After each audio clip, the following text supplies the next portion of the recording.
જેમાં 500 બહેનોની હોસ્ટેલ, 1000 દીકરીઓ વાંચવા આવી શકે તેવું વિશાળ વાંચનાલય, બહેનોને રોજગારલક્ષી તાલીમ સહિત તમામ સહકાર આપવા નારી શક્તિ કેન્દ્ર અને 500 કમ્પ્યુટર સાથે મોટી કમ્પ્યુટર લેબ નિર્માણ થશે.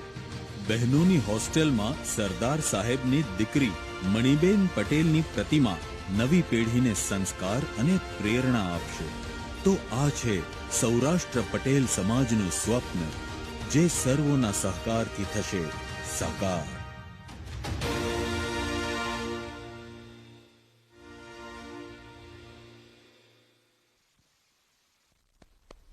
ખૂબ સરસ ખાતમુહૂર્તના સમારોહની અંદર આપ સૌ કોઈનો અભાવ આપણે જોઈ રહ્યા છીએ. ત્યારે હવે વિનંતી કરીએ માનનીય વડાપ્રધાન શ્રી નરેન્દ્રભાઈ મોદી સાહેબને કે આપ પોતાની પ્રોત્સાહિત પ્રેમ અને પ્રેરણાભર્યા શબ્દોથી આજના આ શિક્ષણ સેવા અને સહકારના યજ્ઞને પોતાની શબ્દરૂપી આહુતિ અર્પણ કરશો.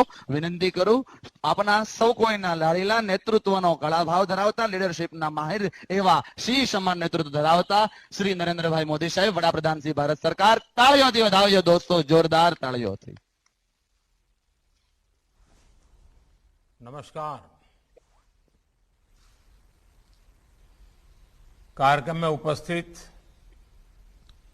गुजरात के मुख्यमंत्री श्रीमान भूपेंद्र भाई पटेल जी, केंद्र सरकार में मेरे सहयोगी श्री मनसुख भाई मांडविया, श्री पुरुषोत्तम भाई रूपाला, दर्शनाबेन, लोकसभा के मेरे सांसद के साथी और गुजरात भारतीय जनता पार्टी के अध्यक्ष श्रीमान CR पाटिल जी, सौराष्ट्र पटेल सेवा समाज के अध्यक्ष श्री कांजी भाई, सेवा समाज के सभी सम्मानित सदस्यगण और विशाल संख्या में उपस्थित मेरे प्यारे भाइयों और बहनों,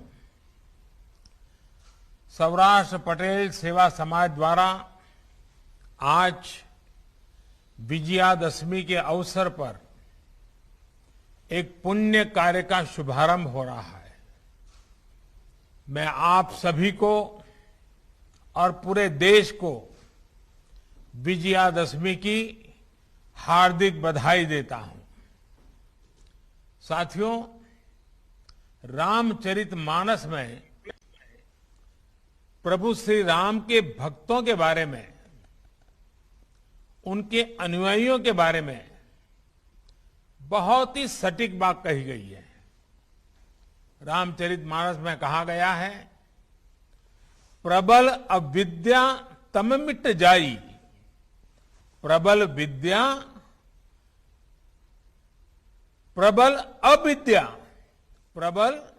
अविद्या तम मिट जाई, हार ही सकल सलभ समुदायी. अर्थात भगवान राम के आशीर्वाद से, उनके अनुसरण से अविद्या, अज्ञान और अंधकार मिट जाते हैं. जो भी नकारात्मक शक्तियां हैं वो हार जाती हैं. और भगवान राम के अनुसरण का अर्थ है मानवता का अनुसरण, ज्ञान का अनुसरण.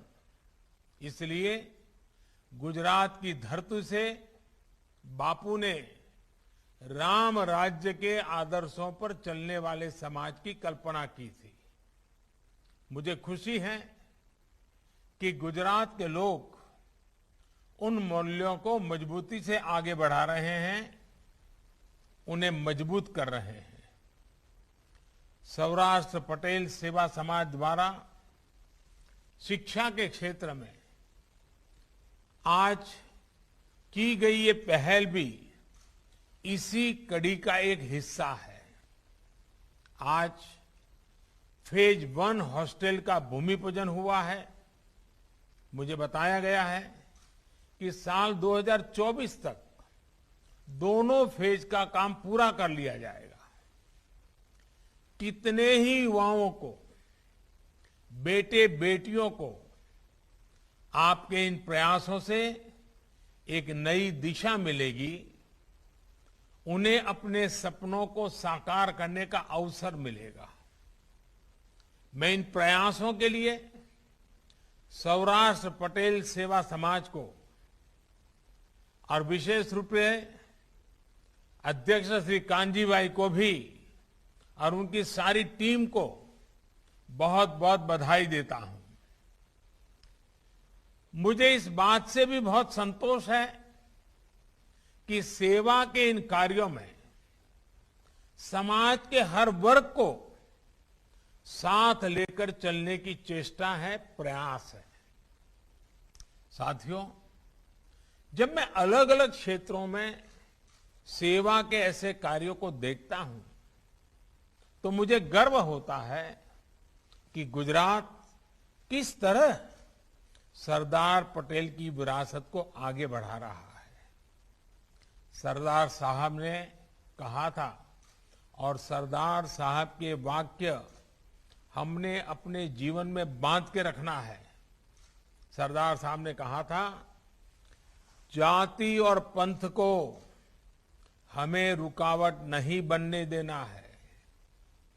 हम सभी भारत के बेटे और बेटियां हैं। हम सभी को अपने देश से प्रेम करना चाहिए।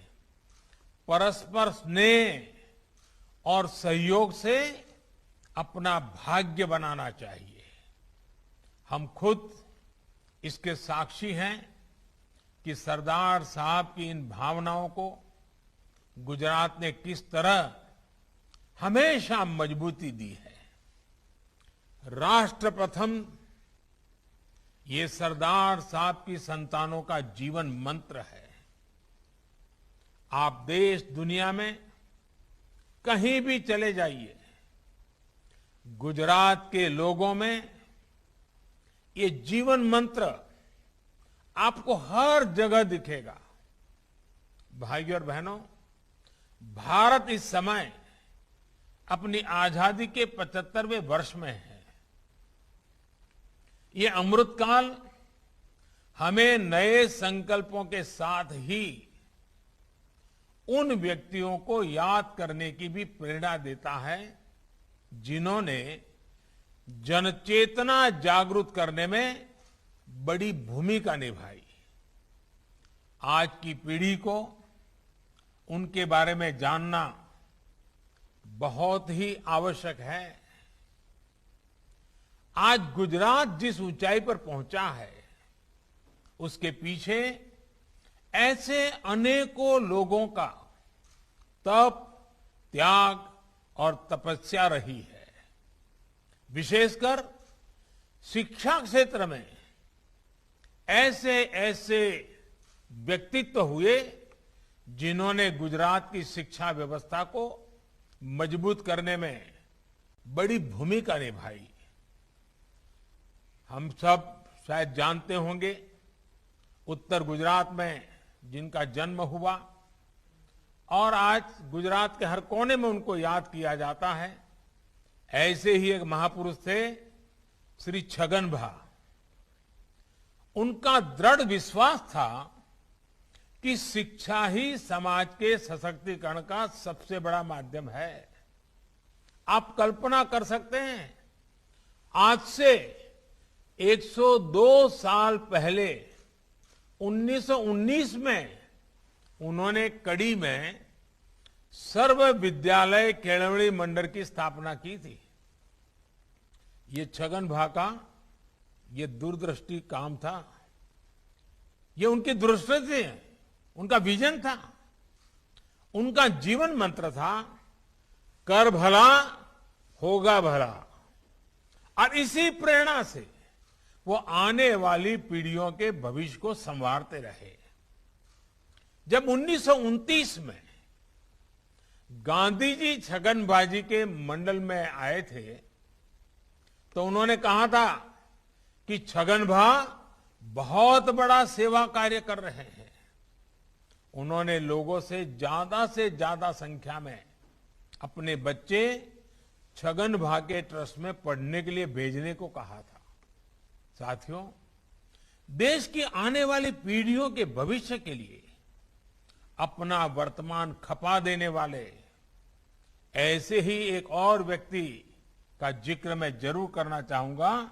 वो थे भाई काका। भाई काका ने आणंद और खेड़ा के आसपास के इलाके में शिक्षा व्यवस्था को मजबूत करने के लिए बहुत काम किया था। भाई काका स्वयं तो इंजीनियर थे, करियर अच्छा चल रहा था, लेकिन सरदार साहब के एक बार कहने पर उन्होंने नौकरी छोड़ दी और अहमदाबाद म्युनिसिपैलिटी में काम करने आ गए थे। कुछ समय बाद वो चरोतर चले गए थे, जहां उन्होंने आणंद में चरोतर एजुकेशन सोसाइटी का काम संभाला। बाद में वो चरोतर विद्या मंडल से भी जुड़ गए थे। भाई काका ने उस दौर में एक रूरल यूनिवर्सिटी का सपना भी देखा था। एक ऐसी यूनिवर्सिटी जो गांव में हो और जिसके केंद्र में ग्रामीण व्यवस्था के विषय हो। इसी प्रेरणा से उन्होंने सरदार वल्लभ भाई पटेल यूनिवर्सिटी के निर्माण में अहम भूमिका निभाई थी। ऐसे ही भिखाभाई पटेल भी थे, जिन्होंने भाई काका और सरदार पटेल के साथ काम किया था। साथियों, जो लोग गुजरात के बारे में कम जानते हैं, उन्हें मैं आज वल्लभ विद्यानगर के बारे में भी बताना चाहता हूं। आप में से काफी लोगों को पता होगा, ये स्थान करमसद, बाकरोल और आणंद के बीच में पड़ता है। इस स्थान को इसलिए विकसित किया गया था ताकि शिक्षा का प्रसार किया जा सके, गांव के विकास से जुड़े कामों में तेजी लाई जा सके। वल्लभ विद्यानगर के साथ सिविल सेवा के दिग्गज अधिकारी एच.एम. पटेल जी भी जुड़े थे। सरदार साहब जब देश के गृह मंत्री थे तो एच.एम. पटेल जी उनके काफी करीबी लोगों में गिने जाते थे। बाद में वो जनता पार्टी की सरकार में वित्त मंत्री भी बने। साथियों, ऐसे कितने ही नाम हैं जो आज मुझे याद रह रहे हैं। सौराष्ट्र की अगर बात करें, हमारे मोहनलाल लालजीभाई पटेल, जिनको हम मोला पटेल के नाम से जानते थे। मोला पटेल ने एक विशाल शैक्षिक परिसर का निर्माण करवाया था। एक और मोहन भाई बिरजी भाई पटेल जी 100 साल से भी पहले पटेल आश्रम के नाम से एक छात्रावास की स्थापना कर अमरेली में शिक्षा व्यवस्था को मजबूत करने का काम किया था। जामनगर में केशवजी भाई अरजी भाई विराणी और करसन भाई बेचर भाई विराणी, इन्हें दशकों पहले बेटियों को शिक्षित करने के लिए स्कूल और छात्रालय बनाए थे। आज नगिन भाई पटेल, साकरचंद भाई पटेल, गणपत भाई पटेल, ऐसे लोगों द्वारा किए गए प्रयासों का विस्तार हमें गुजरात के अलग अलग विश्वविद्यालयों के रूप में दिखता है। आज का ये सुअवसर इन्हें याद करने का भी बेहतरीन दिन है। हम ऐसे सभी व्यक्तियों की जीवन गाथा को देखें तो पाएंगे कि किस तरह छोटे छोटे बड़े लक्ष्यों को प्राप्त करके दिखाया। प्रयासों की यही सामूहिकता बड़े से बड़े नतीजे लाकर दिखाती है। साथियों, आप सबके आशीर्वाद से मुझ जैसे अत्यंत सामान्य व्यक्ति को, जिसका कोई पारिवारिक या राजनीतिक बैकग्राउंड नहीं था, जिसके पास जातिवादी राजनीति का कोई आधार नहीं था, ऐसे मुझ जैसे एक सामान्य व्यक्ति को आपने आशीर्वाद देकर गुजरात की सेवा का मौका 2001 में दिया था। आपके आशीर्वाद की ताकत इतनी बड़ी है कि आज 20 साल से अधिक समय हो गया, फिर भी अखंड रूप से पहले गुजरात की और आज पूरे देश की सेवा करने का सौभाग्य मिला है। साथियों, सबका साथ सबका विकास का सामर्थ्य क्या होता है, ये भी मैंने गुजरात से ही सीखा है। एक समय गुजरात में अच्छे स्कूलों की कमी थी, अच्छी शिक्षा के लिए शिक्षकों की कमी थी। उमिया माता का आशीर्वाद लेकर, खोड़ल धाम के दर्शन करके मैंने इस समस्या के समाधान के लिए लोगों का साथ मांगा, लोगों को अपने साथ जोड़ा। आपको याद होगा, गुजरात ने इस परिस्थिति को बदलने के लिए प्रवेशोत्सव की शुरुआत की थी।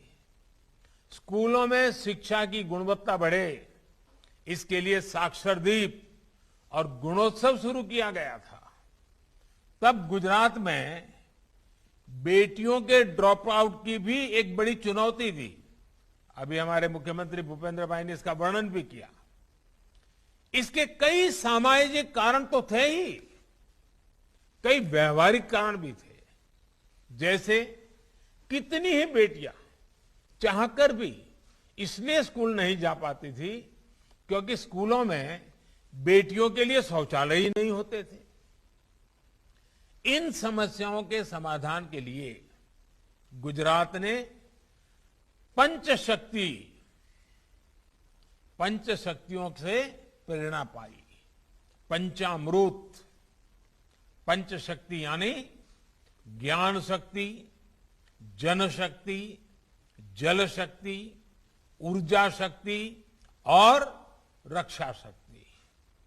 स्कूलों में बालिकाओं के लिए शौचालय बनवाए गए।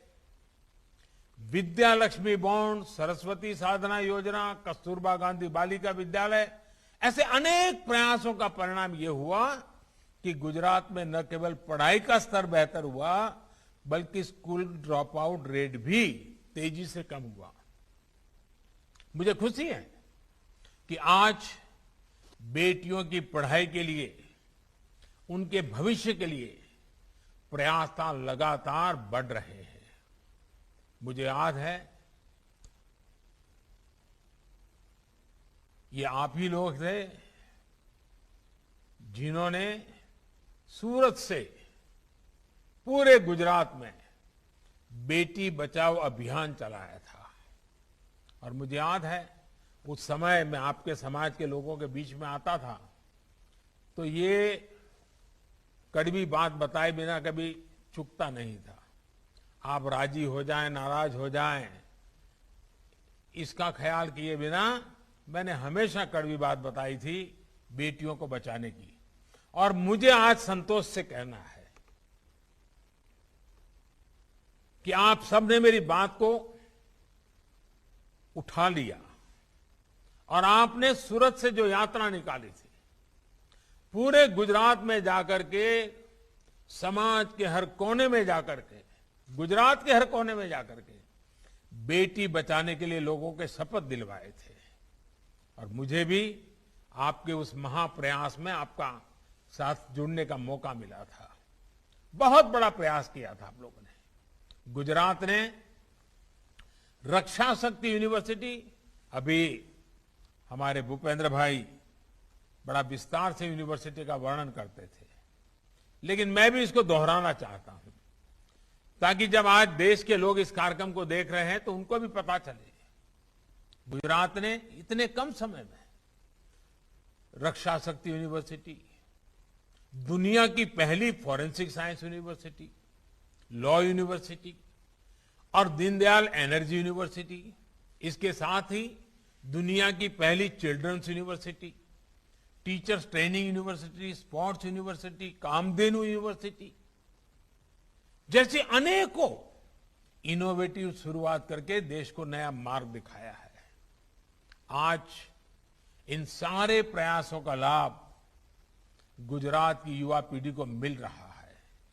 मैं जानता हूं आप में से अधिकतर को इनके बारे में पता है और अभी भूपेंद्र भाई ने बताया भी है, लेकिन आज मैं ये बातें आपके सामने इसलिए दोहरा रहा हूं क्योंकि जिन प्रयासों में आपने मेरा साथ दिया, आप मेरे साथ कंधे से कंधा मिलाकर के चले। आपने कभी पीछे मुड़कर के देखा नहीं।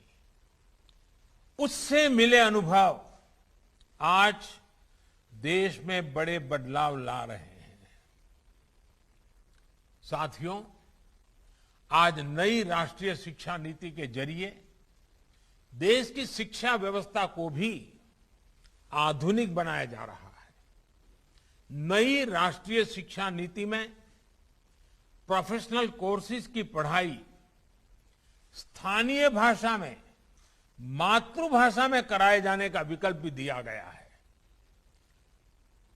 बहुत कम लोगों को समझ आ रहा है कि इसका कितना बड़ा प्रभाव पैदा होने वाला है। गांव का गरीब का बच्चा भी अब अपने सपने साकार कर सकता है।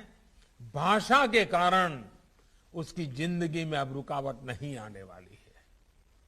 अब पढ़ाई का मतलब डिग्री तक ही सीमित नहीं है, बल्कि पढ़ाई को स्किल के साथ जोड़ा जा रहा है। देश अपनी पारंपरिक स्किल को भी अब आधुनिक संभावनाओं से जोड़ रहा है। साथियों, स्किल का क्या महत्व होता है, इसे आपसे ज्यादा और कौन समझ सकता है। एक समय आप में से अधिकांश लोग सौराष्ट्र में अपना घर छोड़कर, खेत खलिहान छोड़कर, अपने दोस्त रिश्तेदार छोड़कर हीरा घिसने, हीरा घसू के रूप में सूरत आए थे।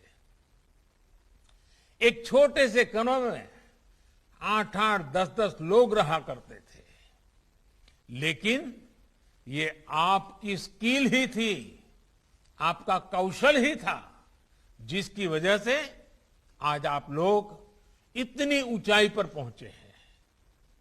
और पांडुरंग शास्त्री जी ने तो आपके लिए कहा था, रत्न कलाकार कहा था। हमारे कांजी भाई तो स्वयं में एक उदाहरण है। अपनी आयु की परवाह न करते हुए वो पढ़ते ही गए। नया नया कौशल अपने साथ जोड़ते ही चले गए। और शायद आज भी पूछोगे कि कांजी भाई कोई पढ़ाई वढ़ाई चल रही है क्या, तो हो सकता है कुछ तो पढ़ते ही होंगे। ये बहुत बड़ी बात है जी। साथियों, स्किल और इकोसिस्टम से मिलकर आज नए भारत की नींव रख रहे हैं। स्टार्टअप इंडिया की सफलता हमारे सामने है। आज भारत के स्टार्टअप्स पूरी दुनिया में पहचान बना रहे हैं। हमारे यूनिकॉर्न्स की संख्या अब रिकॉर्ड बना रही है।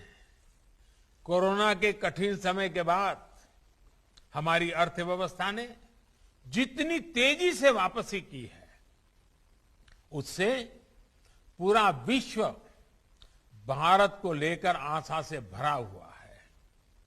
अभी हाल में एक विश्व संस्था ने भी कहा है कि भारत फिर दुनिया की सबसे तेजी से आगे बढ़ने वाली अर्थव्यवस्था बनने जा रहा है। मुझे विश्वास है गुजरात राष्ट्र निर्माण के अपने प्रयासों में हमेशा की तरह सर्वश्रेष्ठ रहेगा, सर्वश्रेष्ठ करेगा। अब तो भूपेंद्र भाई पटेल जी और उनकी पूरी टीम एक नई ऊर्जा के साथ गुजरात की प्रगति के इस मिशन में जुट गए हैं।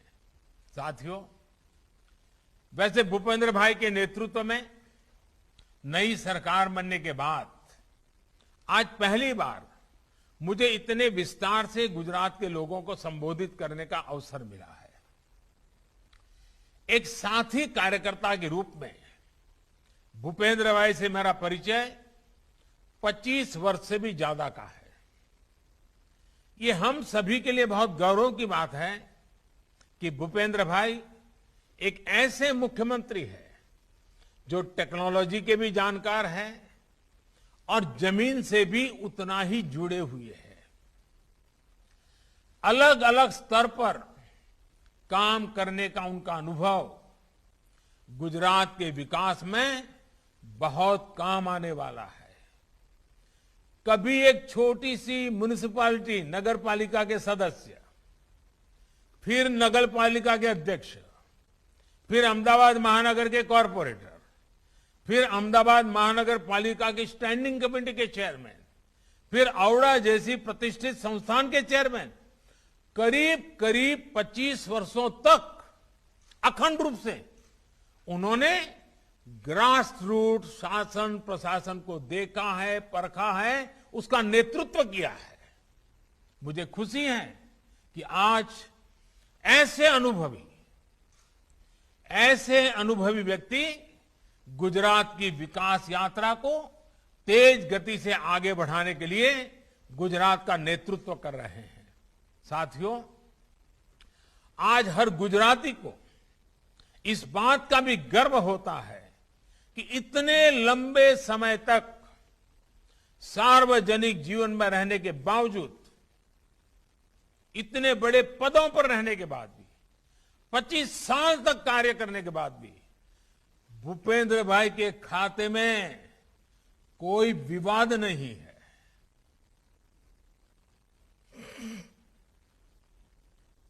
भूपेंद्र भाई बहुत ही कम बोलते हैं, लेकिन कार्य में कभी कोई कमी नहीं आने देते।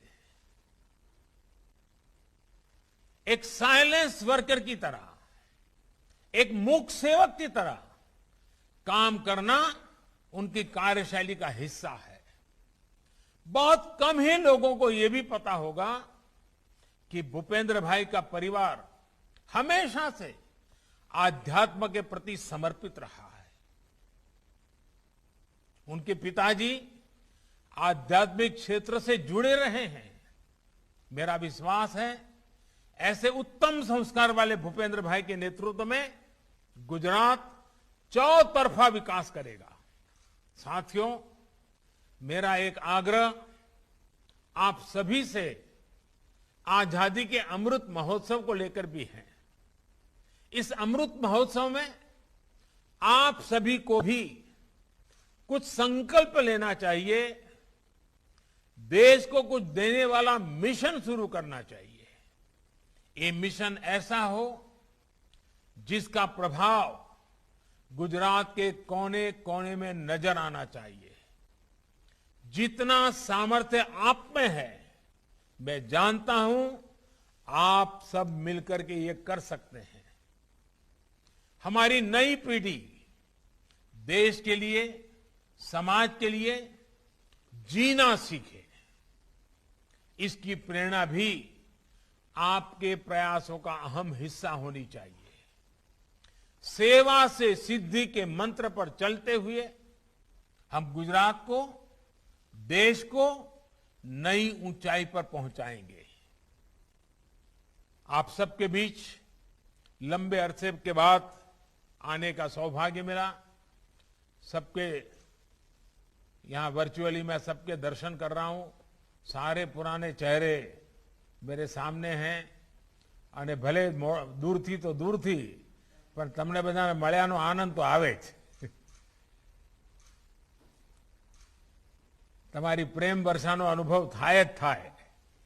અને આજે આપ સૌને ભલે દૂરથી પણ ફરી એકવાર મળવાનો મોકો મળ્યો। બધા વડીલોને પણ હું તો આજે જોઉં છું। બધા ખૂબ મોટી ઉંમરના વડીલોએ બેઠા છે। એ બધા આશીર્વાદ આપવા માટે આવ્યા। એમનો પણ આભાર માનું છું। અને આપ સૌએ આટલો બધો પ્રેમ વરસાવ્યો અને ખૂબ મહત્વાકાંક્ષી યોજનાને સાકાર કરવા માટે આગળ ધપી રહ્યા છો, ત્યારે કાનજીભાઈ અને એમની પૂરી ટીમને અને ખાસ કરીને આમાં તો બધા જવાનિયાઓ જોડાયેલા છે, આ બધાને મારી ખૂબ ખૂબ શુભકામનાઓ। इसी शुभकामना के साथ आप सभी का बहुत बहुत धन्यवाद। आवजो। ખૂબ ખૂબ આભાર માનનીય શ્રી વડાપ્રધાન નરેન્દ્ર મોદી સાહેબ શ્રી. આપ દૂર છો પણ અમે અમારા દિલની નજીક છો. આપના અતિ વ્યસ્ત શેડ્યુલમાંથી આપ સમય કાઢી આજના પ્રસંગના ઉપસ્થિત રહ્યા તેના માટે સૌરાષ્ટ્ર પટેલ સેવા સમાજ, દાતાશ્રીઓ, ટ્રસ્ટીશ્રીઓ તથા આપ સુરતવાસીઓ આપનો આભાર વ્યક્ત કરે છે. ખૂબ ખૂબ આભાર. વંદે માતરમ. ભારત માતા કી જય. નમસ્કાર. તમામને નમ્ર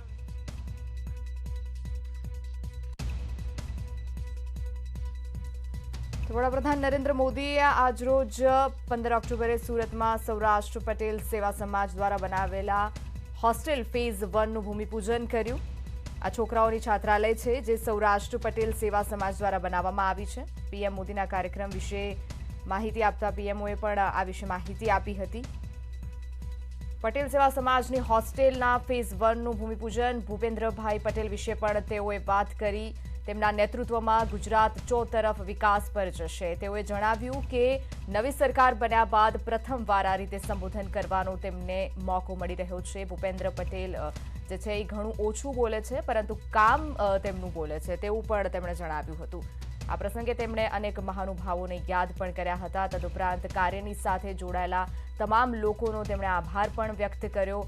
જે તમામ લોકો, જે જવાન લોકો, જે યુવાનો આ કાર્યની સાથે જોડાયેલા છે તેમનું પણ તેમણે આભાર વ્યક્ત કર્યો હતો.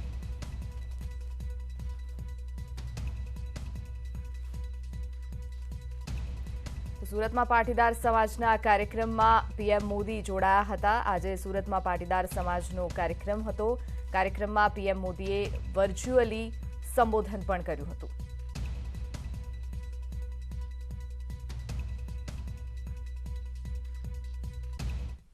सौराष्ट्र पटेल सेवा समाज द्वारा आज विजयादशमी के अवसर पर एक पुण्य कार्य का शुभारंभ हो रहा है. मैं आप सभी को गुजरात की धरती से बापू ने राम राज्य के आदर्शों पर चलने वाले समाज की कल्पना की थी. मुझे खुशी है कि गुजरात के लोग उन मूल्यों को मजबूती से आगे बढ़ा रहे हैं, उन्हें मजबूत कर रहे हैं. सौराष्ट्र पटेल सेवा समाज द्वारा शिक्षा के क्षेत्र में आज की गई ये पहल भी इसी कड़ी का एक हिस्सा है. आज फेज 1 हॉस्टल का भूमि पूजन हुआ है. मुझे बताया गया है कि साल 2024 तक दोनों फेज का काम पूरा कर लिया जाएगा.